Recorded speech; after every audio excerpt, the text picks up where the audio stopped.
identify as queer, I'm non-binary, I have celiac disease, I have a severe hearing loss, and I also have generalized anxiety disorder and OCD. People think they're being inclusive and they're actually being exclusive. I think the feedback I get from that is that people don't necessarily think about it unless it's brought to their attention. I'd rather someone say it, get it wrong, and then you kind of have a chat about it. It's okay to make mistakes, and like you say, you just apologise and move on, and it is what it is, really. I went to the department head about it, and they were just saying, "Oh, it's probably just a bit of a joke," and I was like, "But it's not a joke." There's definitely a disparity in terms of how those discriminations were treated, and essentially that is down to the education of the person. I think there are definitely elements that people are scared to talk about. If I can change one person's viewpoint or get them to think about something differently that they'll take forward, that is success.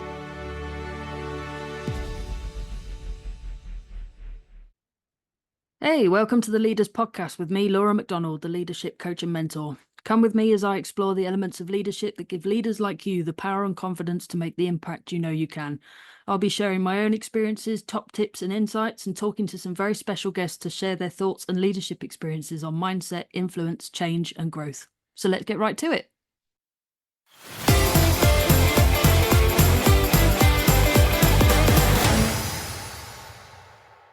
I'm going to spend this episode with the awesome Charlotte Phillips-Lynn, keynote speaker, consultant and educator, founder of Questioning Normal and LGBTQIA+ ambassador. Welcome to the Leaders Podcast, Charlotte. Thanks for having me, Laura. No worries. It's an absolute pleasure to have you here. Before we get on to our discussion and your story today, I want to ask you a question that I ask all my guests to support leaders to serve themselves so they can serve others better and share ideas on how we can do that. So my question to you is, what have you done to serve yourself in the last 24 hours? Wow. Wasn't necessarily expecting that one. No. I went for a nice cold swim this morning, so I guess that kind of feeds into setting myself up for the day, which was great. Nice, yeah. I think that's how I'd serve myself in the last 24 hours, I guess. Awesome. Do you swim in like a pool or the ocean, or where do you go? A pool, and it is heated, but getting out of that this morning was pretty chilly. I can imagine if it's as cold where you are as it is here, then it won't have been pleasant.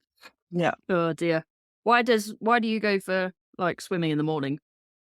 I think it just gives me brain space, to be honest. Usually I have like a bit of that breathing room to be able to not think about anything, but also to think about everything, kind of set up my day or think about ideas for the coming week or ideas for business, or it could be anything, or processing stuff through in my head. And I feel like either doing swimming in the morning or going to the gym, something like that, just really gives me that space to be able to do that. Yeah, definitely. I agree. I think that like space that you need to process what's happened in a day so that you can think about like what's next is so important, isn't it? We don't give ourselves enough time. Anything, really. Right. So I love the idea that you go like swimming in the morning. I wish I was that proactive. Unfortunately, I have a child and he keeps me occupied for most of the morning. So so I have my limits, but if I could do anything, it would probably be swimming in a heated pool. So yeah, it sounds good. So you say that you have two main areas of focus. So your day job and your passion project, which is your organisation Questioning Normal. Yep. What led you to become an advocate for inclusivity? I think there was a couple of things. I don't know if there was like that light bulb kind of moment, I guess, but it was definitely more of a growing thing inside of me in terms of really wanting to help people in general, because I enjoy doing that, but also in terms of the inclusivity element, I'd been in situations throughout like my professional career that I could just tell something isn't quite right, like within organizations, or I felt like there was more that could be done, more people to educate. And so that's how I kind of became more and more of an advocate for it.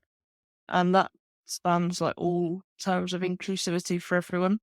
But yeah, that's kind of where it all centered from, I guess, kind of my own experience and seeing people go through things as well in terms of like colleagues and things like that. Definitely. So, what is it that questioning normal does? Just kind of explain that for people listening. Yeah. So I set up my company in March last year, and it's just me who runs it, and I basically set it up to be able to consult businesses, be there as an educator for people in terms of running webinars, kind of lunch and learns, and doing things on inclusive communication, telling my own story as a keynote speaker in different settings and scenarios. But yeah, that's it's mainly there to help people and provide a service to businesses, schools, and also parents who are at home who maybe have a child who is LGBT and they, are kind of a bit lost or don't know what to do, and kind of providing them information to try and work through it really. Mm. You describe yourself quite in depth, really, don't you? Because you have what Yeah. people, I suppose, would generally consider a lot of labels. Yeah. Yeah. So, yeah, what are those labels, if you don't mind sharing? Yeah, of course. So I guess like the topic of labels is also an interesting one, but basically I identify as queer, I'm non-binary, I have celiac disease, I have a severe hearing loss, and I also have generalized anxiety disorder and OCD, which is obsessive compulsive disorder. So if I was gonna break those down for people, so I identify as queer or gay. I think queer encompasses me and my sexuality as well as my gender. So with identifying as non-binary, I don't feel like I fit that uh binary, I guess, of being male or female. And it's not necessarily something that I feel like I sit in between. It's very much on a spectrum about how I feel. And then going into the other ones, so celiac disease is a fun one. It basically means that I can't eat all the nice pizza and pasta that there is in the world, apart from in Italy, where there is amazing gluten-free pizza and pasta, which are great. And I have a severe hearing loss, which I was first diagnosed with hearing loss when I was about 21-ish. And it's getting progressively worse over time. It's not something that's going to get better. And then, yeah, having a bit of OCD and GAD or generalized anxiety disorder and obsessive compulsive disorder on the side that I deal with day to day. Excellent. Yeah, it's good to break those terms down, I think, like from all angles, really, because we hear those terms like, non-binary or Mhm. OCD or things like that. We hear them all the time, but we don't Yeah. necessarily understand what they mean. And sometimes they mean slightly different things for different people, don't they? So Yeah, exactly. yeah, so it's important to sort of break that down and I suppose just ask the person really what it Yeah. means. Yeah, you're Yeah, right. It's very different for different people. I think like OCD presents differently. Like a lot of people tie that into being really, really clean and stuff like that. But actually it's a whole lot more than that. And it goes into kind of intrusive thoughts. And I always kind of give the example of sticking chips in a McFlurry is, some people would joke that would be an intrusive thought, not necessarily the intrusive thoughts that I've had, but and generalized anxiety is just something that's there day to day. Sometimes it's more heightened and but some people they can't leave the house and some people it's really high functioning like mine is. So yeah, really different people, I guess. definitely. Your day job, Yes. so you work in finance. So They what what, if any, accommodations do you need to be able to do that job well? so yeah, my day job or like 9 to 5 job is in finance. And I guess the luxury I would probably call it is that I can work from home. So in terms of like adaptations for my hearing loss, for example, any meetings that are on Zoom or Teams, they've got captions. So I can pick up what people are saying in the office when I go in. It's a little bit difficult and quite exhausting. I usually come home and fall asleep on the sofa the minute I walk in the door, mainly just because having to watch people because I lip read. And then even in terms of like my anxiety and stuff, some days it's been really bad and I've had quite a bit of support around that to be able to just take it a bit easier, I suppose. And I think honesty is the best policy. Like I've always been quite open about it. So yeah, I think if I'm having like a rough day, then I'll just kind of mention it and still kind of keep my head down and get on with stuff. But I might cancel meetings for the rest of the day so I don't have to speak to anyone in the relationship. Sometimes we just need that headspace, don't we? But it's, yeah, particularly when you've got a condition that's a bit more crippling, Yeah, you know, it's necessary, isn't it, to take that time for yourself and just say, you know yeah, what, definitely. I'm not going to show up as my best self. I need my space. Yeah, Part of what you do within Questioning Normal is inclusivity training. yeah. So why is inclusivity training important, and what does it aim to achieve? So I guess you don't know what you don't know. So people think they're being inclusive and they're actually being exclusive in terms of excluding people. So it can be quite interesting, but I think it really just goes back to opening up the floor, having like a Q&A session. I'll go through a few scenarios of inclusivity and what I think that looks like and kind of share it with whoever I'm speaking to. But I think the feedback I get from that is that people don't necessarily think about it unless it's brought to their attention. Um, and I think that's really the aim of that. So, starting to educate yourself and learn a bit more about inclusivity, but also as well then to put those actions in motion and try and be an inclusive business overall. Absolutely. What are the sort of typical key points that you highlight in training? Like, what is it that you tell people that they Yeah, should so try and do? so obviously it depends with like laws and stuff because I know there may be some laws that come in that change like all gender toilets in certain buildings to be separate into like male and female ones, but having all gender toilets and all accessible toilets automatically makes you a lot more inclusive. Then you don't have anyone thinking twice about where they want to go to the toilet. You've also got the very typical example of like people saying ladies and gentlemen, if they're addressing like a group of people. And I just kind of say, actually, like you're being exclusive of someone like myself, because sometimes I hear that and I go, it's not for me. I don't need to listen, which probably maybe a bit silly in some regards. But I think for just people to say like, morning everyone or things like that, actually, one, it's less words, and two, it's inclusive of everyone then. So I'd say like they're definitely my top ones. And also just kind of thinking or giving tips on different words that you can use. Or I've started seeing LinkedIn people saying how their name is spelt. You know what I mean? Like if they've got a name where you might find it hard to pronounce it, for example, they'll kind of split out how it's pronounced, and then you're able to do that rather than just kind of referring to them generically or trying to give their name a go and it not quite working out. Mm, definitely. I mean, I've had a couple of guests where I'm not quite sure, like, how the name is properly pronounced. So I always check with them because I'd rather ask and make sure Yeah, that I get it right, especially since that it's going on out on a podcast. I'd I'd yeah, much yeah, of rather course. that it was actually pronounced correctly because it's their name at the end of the day. Yeah, So you want to make sure that you do include everybody, and it's harder when it's names that are unfamiliar to you. But the best thing to do is just yeah, ask and get it right. yeah, Yeah. exactly. Yeah, Yeah, I would totally agree with that. It is small actions, isn't it? I think that's the key yeah, to inclusivity. Is not, it's not about appearances. It's just about, and it's not about giant gestures or no, great big policies around stuff. It is often the smallest things that make the largest of differences when it comes to inclusivity. Would you agree with that? yeah, I hugely agree with that. I think a lot of what I talk about is actually a lot of small differences that can make a big difference. For example, putting pronouns in your email signature can make you so much more inclusive, probably more than people imagine. But, if I saw that, I'd kind of be like, oh, okay, like they understand pronouns. They're probably a good company to deal with or speak to or things like that. So I think, yeah, especially looking at figures about how millennials um have that value of inclusivity, like in terms of where they want to work. I think it's like 76% of millennials wanted to ensure that the company they work for has like a huge inclusion objective, I guess. So yeah, I Mm. found that quite interesting when I read that recently.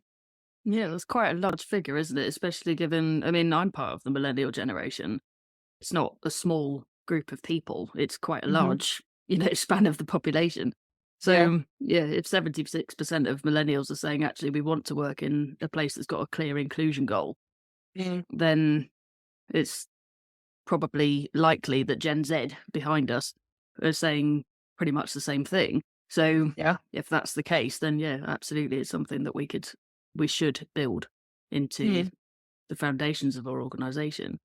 Yeah. I will ask you about the pronouns though, because to be honest, it's always been something I've kind of never really bothered with. I always saw it as something that was more for the benefit of the person putting their pronoun in the email to make sure that Yeah, people don't yeah. make assumptions.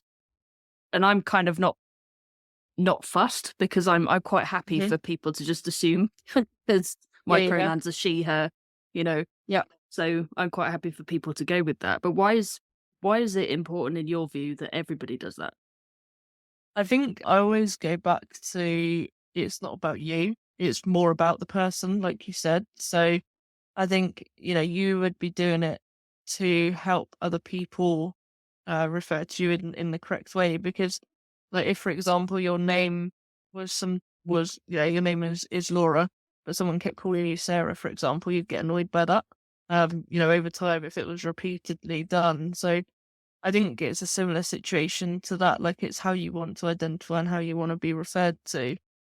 That actually it's not about the person giving the pronouns, it's making sure they've got the awareness of where to use them and how to use them for someone like myself or anyone else who's kind of, who comes to you or you interact with day to day. I think until someone confirms what their pronouns are, I think using generically they can be quite helpful. Then you don't get into that, not like trap of referring to someone in the wrong way, but it can be hard sometimes. Definitely. I mean, we've got two non-binary friends. So Mhm. obviously their pronouns are they and them. And, we still make mistakes because we knew them both before Yeah, they sort of declared sure. themselves as non-binary. So, we make mistakes, but I think Mhm. both of them are just kind of like, well, as long as you correct yourself, I'm not bothered. So I could Yeah, just go she, oh, they, and yeah, immediately it's totally fine. And I think that's kind of important for people to understand as well, isn't it? When you're using yeah, things like non-binary pronouns, that yeah. actually you're gonna make a mistake. It's okay. Just Yeah, correct yourself. 100%. Like, I've always kind of I've never necessarily been down someone's throat that they've got it wrong. I think for me, there's that hesitation that actually if you are like that, then people retract and therefore people don't speak and are too scared to say, the wrong thing, whereas I'd rather someone say it, get it wrong, and then you kind of have a chat about it. I guess if it's repeatedly done on purpose, and I think you always know when someone's being a dick in the nicest way. Um, but yeah, I think most of the time it's out of habit and default language, and that that happens, and it's just I think it's okay to make mistakes and like you say, you just apologize and I mean move on, and it is what it is, really. One of the key things I've always said about any kind of diversity conversation is just Mm, about all parties being willing to hear each other. So it is yeah, that thing, isn't it? That if somebody gets something wrong, like your pronoun or your name, or I don't know, guesses what country you're from or something like that, yeah, is if people do things like that, I think it's important for you to just take a second and go, okay, what does this person actually understand, and help them to hmm, try and understand. As long as that person's willing yeah, to listen and to learn, yeah, then there's no problem. It takes a bit of give and take on both sides, doesn't it, to really achieve inclusion. It's not even about sides. There are no no, sides. We're all yeah, part of one great big population. yeah, You know, yeah, it's exactly, yeah. it's education.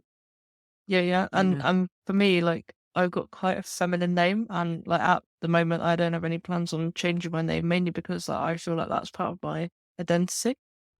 Um, but I can see how people then assume, to be honest, that on pronouns and things like that. So I get it, 100% get it. I think you're right. It's more about being able or open to listening and having that conversation and understanding why it's important for me and the other person listening as to why it's important for me and so that they can in the future get again it just goes back to that inclusivity element, I guess.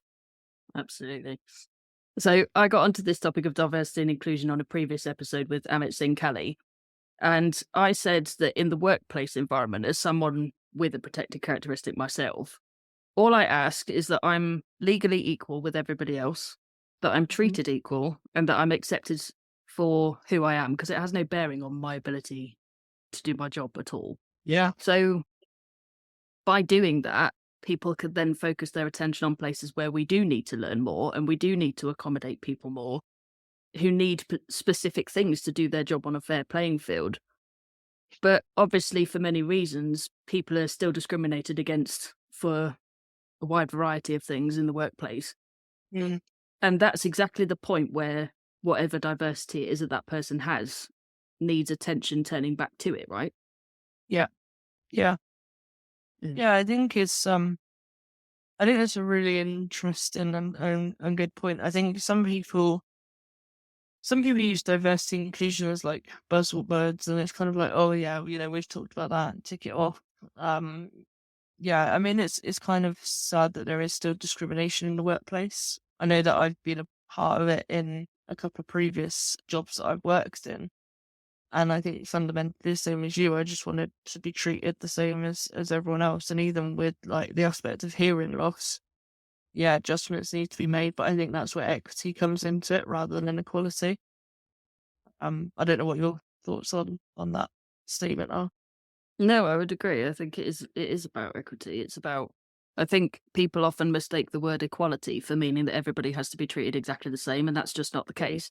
You can Yeah, start off like that, yeah, or start off treating somebody how you'd want to be treated, mm, but then you've got to learn about the person, yeah, and you've got to go, okay, so now what do they need? And yes, of course, there is a limit, especially when it involves money. There is a limit as to how much an organization can do for someone.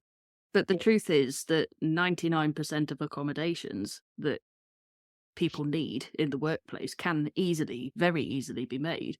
And at the very point that, like you say, discrimination happens, you then need to turn your attention to, okay, well, discrimination happened, yeah, regardless of what it was about.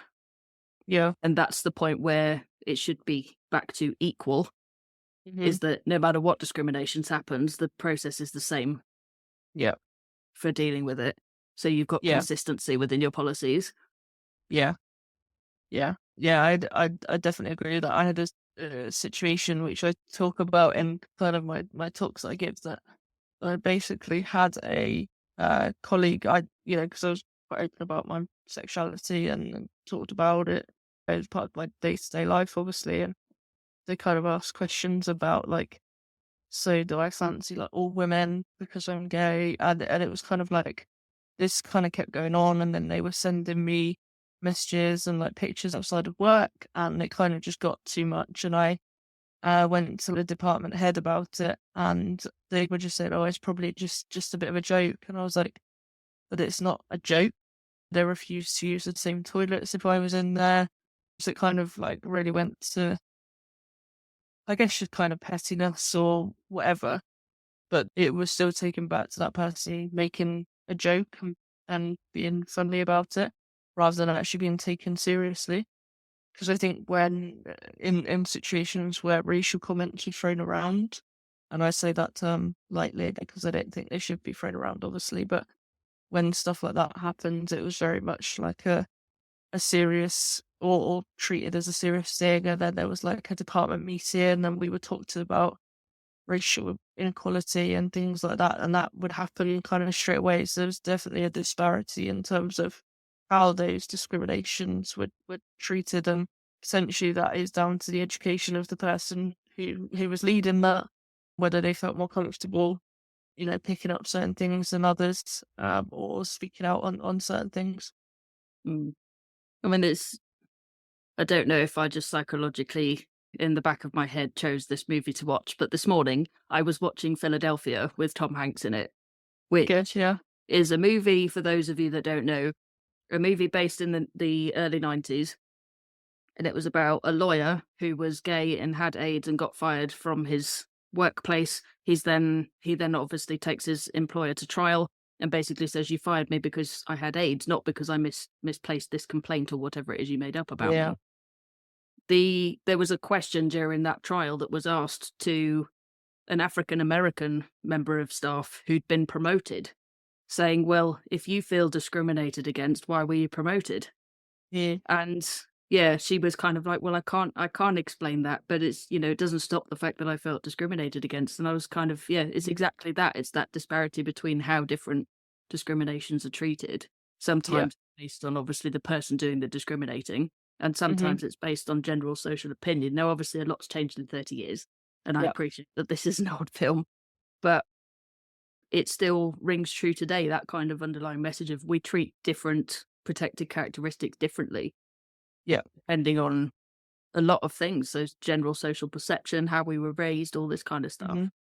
Yeah. And it's just about recognizing that and going, okay, well, why are we treating it discriminating in the first place? But why are we treating it differently to other Yeah. protected characteristics as well?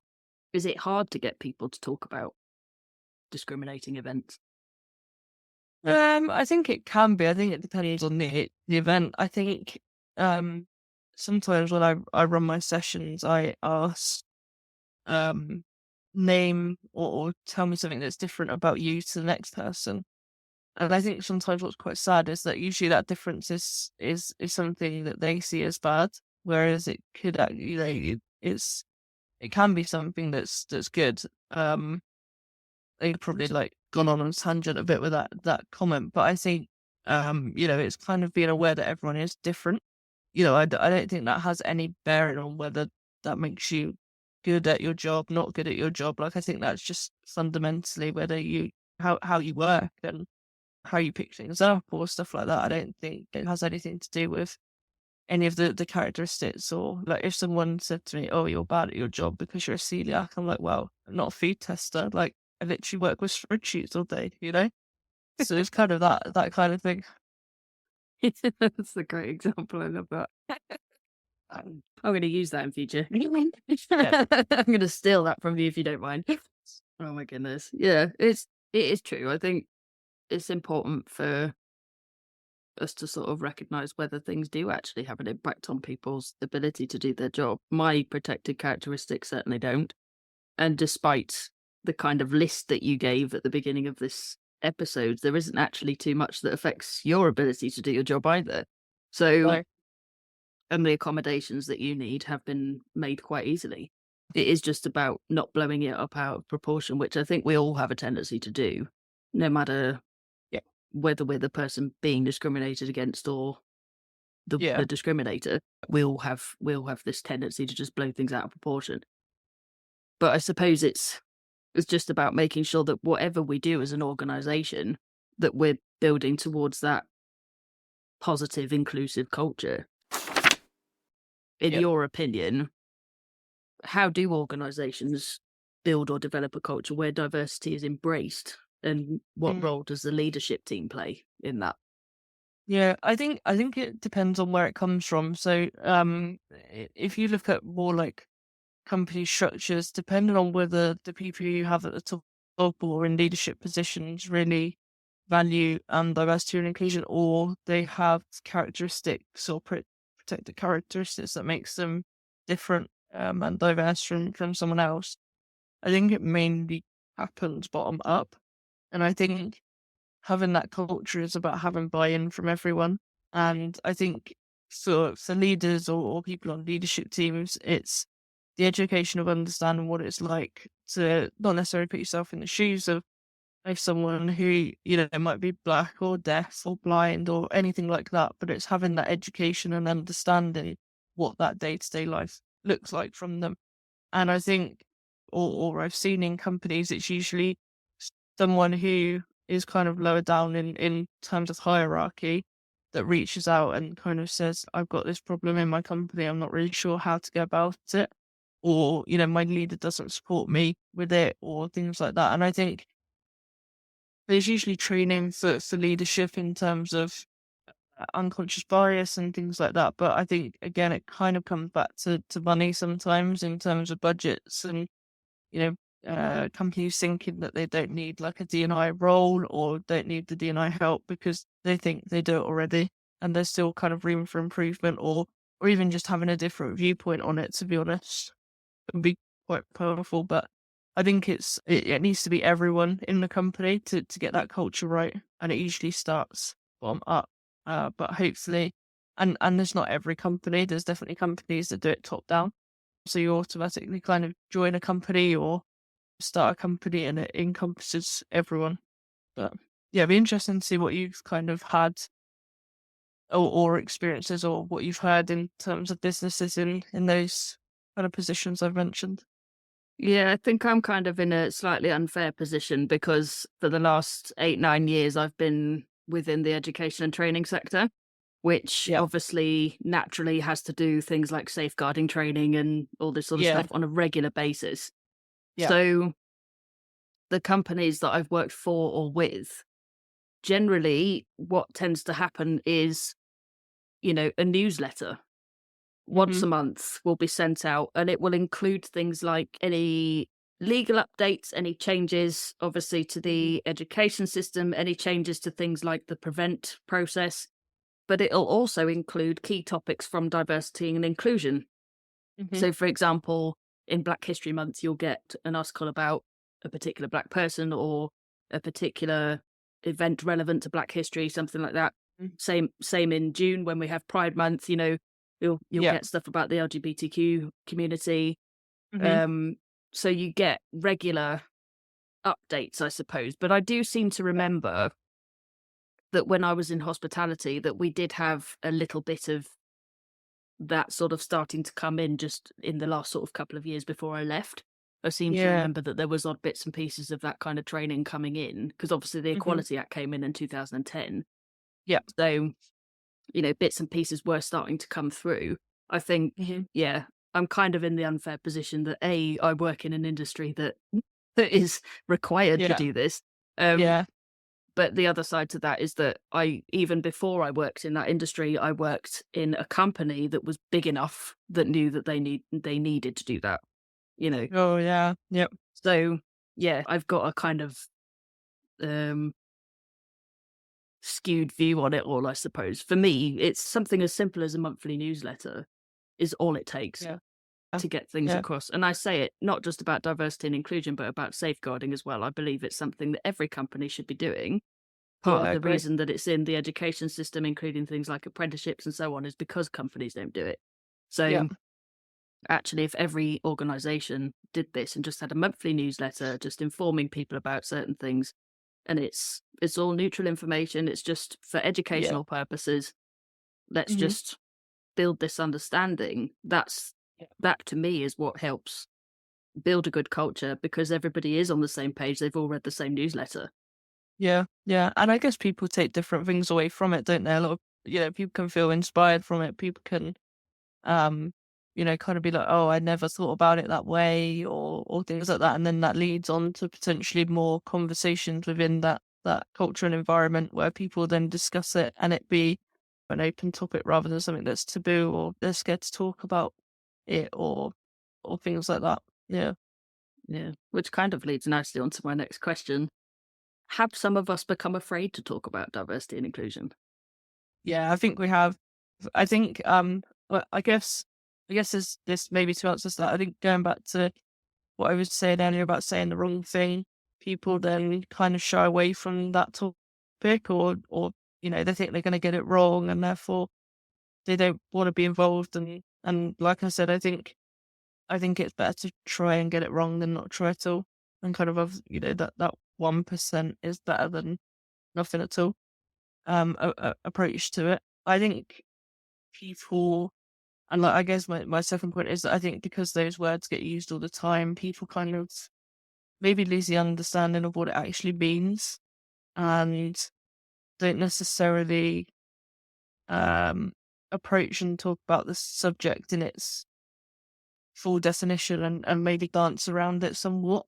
I think companies can put that they've got good diversity and inclusion and stuff on when they're on their websites and things like that, but whether they do it as a tick box, or whether it's embedded, or whether just kind of mentioning those words feels like they talk about it and discuss it rather than talking about the subject as a whole.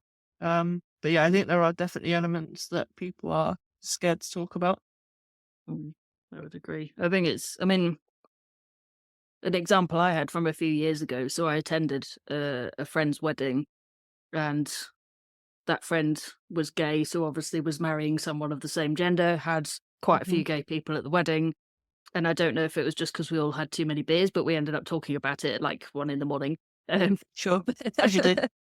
yeah.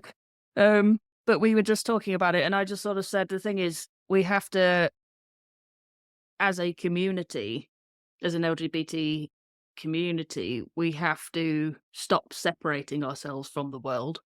We Yeah. have to stop thinking that we're in this little group sat in the corner just waiting to be heard. We're Hmm. part of the world. We always have been. And like I said, we'd all had a lot of beers and it was 1 a.m, but I think that conversation was actually quite engaging. And I don't know if it was Hmm. just the alcohol bringing down the wall, but if I'd Yeah, if yeah, I'd had that conversation with a group of people in the middle of the day and completely sober, it yeah. may have been a slightly different atmosphere, even for people belonging to that Hmm. particular group of characteristics. So it's, Yeah, yeah, it can be difficult to talk about. People can feel uncomfortable yeah, they can, about yeah. stuff a lot of the time, can't they? And it's that hasn't changed for many people, that No, uncomfortableness of the conversation. Um, yeah, yeah, so yeah, if it's difficult for people with the characteristic, yeah, it must be even harder for people without it. yeah, yeah, yeah. I agree with that. I used to find it more difficult to talk about the fact that I was deaf than I was gay, and so I can relate in terms of that question of it being difficult to talk about and having to explain that as like a young person was sometimes a bit hard to do, and then I just got more comfortable with it. I was like, "Wow, I can't change that." So, and I kind of embraced it a bit more, I guess. But it can be difficult, and I think it's hesitant to broach a subject, and if you don't know someone else's viewpoint on it, whether it's gonna become then a heated debate or things like that, then I can understand it being difficult for people to bring up for sure. Definitely. Just out of curiosity, why was it difficult for you to talk about being deaf? Yeah, I think it was more. I guess I never really saw it as like a young person's thing. And I guess like there was that element of getting older and basically I was told that I'd probably be fully profoundly deaf by the time I was 40.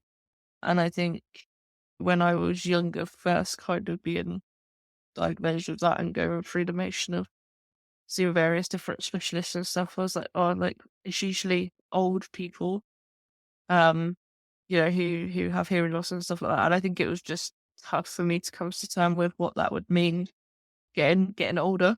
Um, would it be that I wouldn't be able to hear people speak or and what that looked like? Was I going to be able to listen to music and things like that? So I think it was more a lot of just the unknowns. Whereas I think when I came out as gay and I kind of like really threw myself in at the deep end, I guess, and was kind of felt free. I suppose is probably the word I would use when I with my hearing loss, I kind of felt a bit trapped in it and a bit worried about what that would look like and, good old anxiety and worried about the unknown and things that may never happen.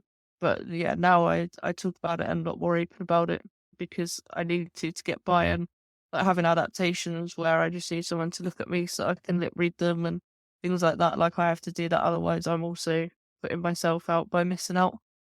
Once I got more information about it and became a bit more comfortable with it, I stopped being quite as ashamed about it, I suppose. It's a slight diversion from what we're talking about today, but I'm wondering what your Yeah. opinion is on sign language being made a taught language in schools.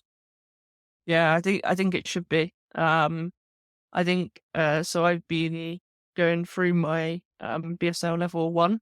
I've got one more unit to go and hopefully I'll pass that. But it's interesting also learning a bit more about the deaf culture and how, there's English and there's British Sign Language, and actually it's not you don't match it word for word.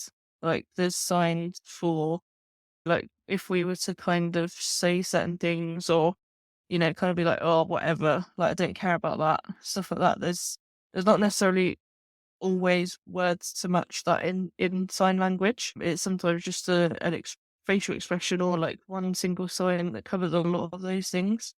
I think back now with like the pandemic and how there wasn't any sign language interpreters when there was information being given, and I was kind of actually like if ESL is your first language, translating that to English is actually really difficult. I know that might be quite hard to understand, but it doesn't. The format of BSL and English is different. Like it would be learning any other language, like French or something, and you've got male and female words and all that kind of stuff. It doesn't match quite exactly. So I think it 100% should be taught in schools as like someone's second language if English is their first language. Obviously, different variations all over the world, but I think it's really important. Yeah, I remember one actress that I know has been deaf all her life. I can never remember her name for the life of me, but I know clearly what she's in Yeah. and where I've seen her. She's been in things like The West Wing and things like that. She has had, obviously interpreters on set with her, acting with her, Mm, to interpret everything she says. Obviously, that makes yeah. filming profoundly easier as well. But she's Mhm. entitled to all of that. And actually, she's quite a Yeah. successful actress off the back of all of that. I noticed a lot about, as you say, deaf culture, Mhm. just from watching her. They are Yeah. extremely blunt, to the point, kind of just say it how it is, because as you say, Yeah. there's a sign could cover a range of phrases or words, so you have to Yeah. use it in context. So the only way to make sure that the Yeah. point gets across is to speak bluntly, Super. you know Yeah. and say it as it is. So I just sort of think, if you've got people in the limelight that are Yeah. able to succeed to that level and have it completely acceptable all the way through their career that their interpreter is tied to them, Yeah. then why Yeah. can't we do that? We're teaching our son a little bit of sign language. My wife is qualified to BSL level 3, Yeah. and she does signing at work because she works in a hospital, but Yeah. she interprets sign sometimes. Yeah. Um, Yeah. but she says it's so important. Imagine getting a patient coming in at the most crisis-ridden moment of their life and Yeah. not knowing if there's anybody there that can actually understand what they're trying to tell them. Yeah. Yeah.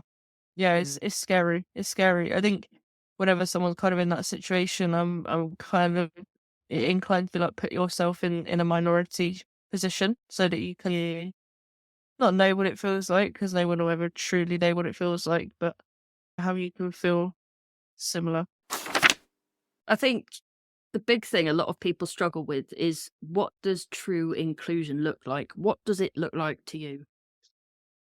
So, probably one of my favorite quotes is one by Vernon Myers, but that is diversity is being invited to the party, inclusion is being asked to dance, and belonging is dancing like no one's watching.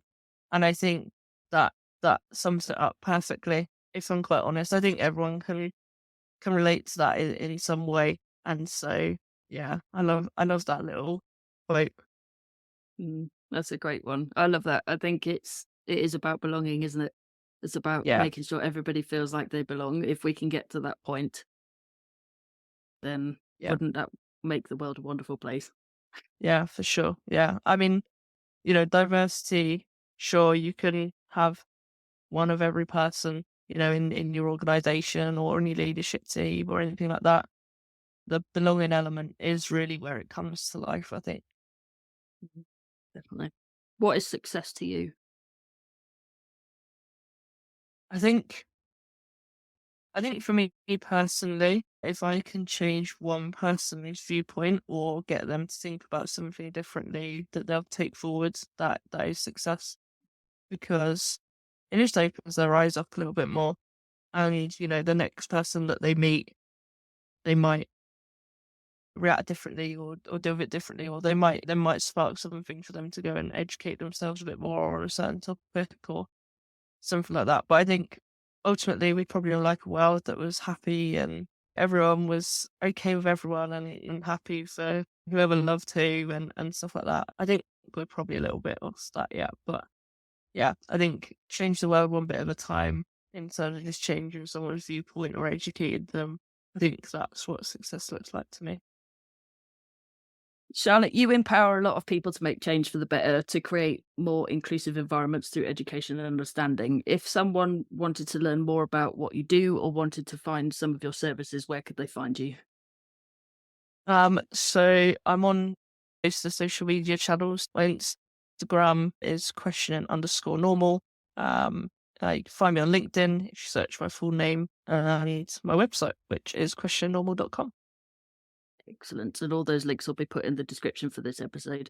Charlotte, thank you so much for coming on today. There's so many areas of focus within diversity and inclusion, and you've shed a lot of light on things we can all learn, no matter what we're focusing on. I hope you've enjoyed being here today and this conversation. Yeah, I loved it. I appreciate you having me. It's been really good. That's no problem at all. It's been an insightful and empowering conversation. Thank you so much for speaking to me. Until next time, everyone.